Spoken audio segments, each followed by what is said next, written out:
Here, in a Hewitt storage unit located on the Lower West Side, lays a battered old guitar case that has crossed oceans and traveled the world.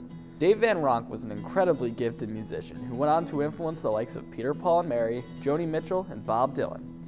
He would become the inspiration for the Coen Brothers film Inside Llewyn Davis, and by many, he is known as the Mayor of McDougal Street. Come along and follow me.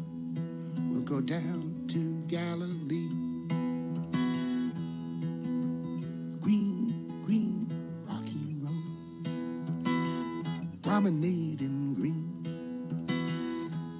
I'm David Massengill. My name is Barry Kornfeld. My name is Karen Kramer. I'm Andrea. I was Dave's wife. I was with him for the last 20 years of his life.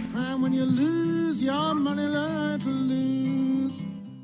I went there and I went to his dressing room, and there was Dave Van Ronk and a couple other people, maybe Tom Paxton.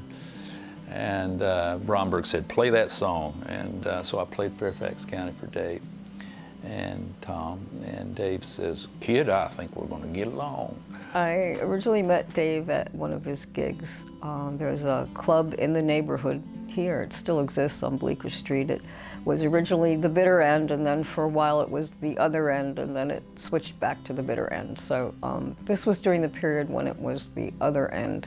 And you know, when you're at folk clubs and during the breaks and things, performers are usually just hanging out at the bar or, you know, somewhere in the room. So it's really easy to approach them and have a chat with. As far as the emerging folk scene, I know Dave called it in his book. He called it the Great Folk Music Scare. It was this blip on the radar of American music. FM radio was really very edgy in those days. It was really what you didn't hear on the pop stations. And I just remember, you know, one day hearing one of his songs and thinking, wow, who is that? I have to hear more. Nobody else could even touch him. He would work in these great guitar arrangements. And then other people's songs. He did a great song by Tom Paxton. He did great if Dave covered your song, it was the best. Stackley out with his 45 says you done shot your last crime. When you lose your money, learn to lose. Dave was basically a mentor to that generation who played at the Speakeasy every night. Over the years, Dave and I were very, very close friends and colleagues.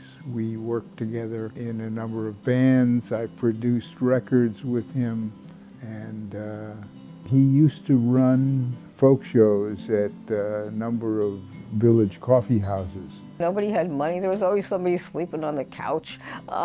It was just pretty active. I first saw Dave play in a cafe, I think it was the Gaslight, many years ago.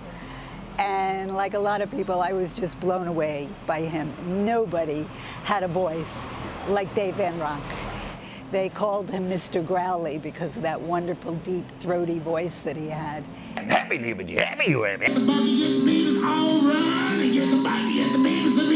And they froze. They froze and they turned their heads. They'd never heard anybody do anything like that before. You stab me with your pitchfork and I'll shoot you with my gun. Cry when you lose your money, learn to lose. I had three big jobs. I was his driver, his opening act, and his drinking companion. And that was a lot of work. So Dave had a gig in Venice in a deconsecrated church, and he was singing God Bless the Child, and I don't know where it came from, but he stripped down the whole accompaniment, and it was very stark, and it was really, it was extremely moving. It was very dramatic, and I mean, he just sort of stripped it to its essence, and it just took the song to a whole different plane.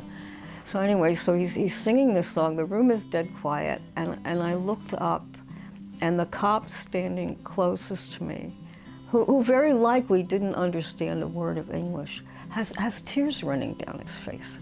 I mean, it was so moving. He certainly had a great deal of impact on most of us who were around the village scene.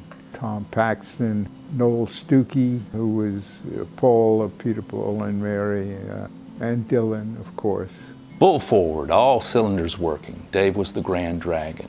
If you were on McDougal Street in the evening and out to see somebody play, he'd be the first and last vital choice of the night.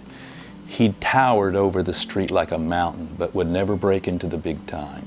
It just wasn't where he pictured himself.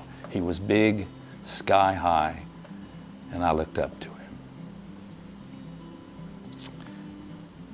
He came from the land of giants. I can never get through that without breaking up. And that's as good as Bob Dylan ever wrote. Oh boy, I tell you.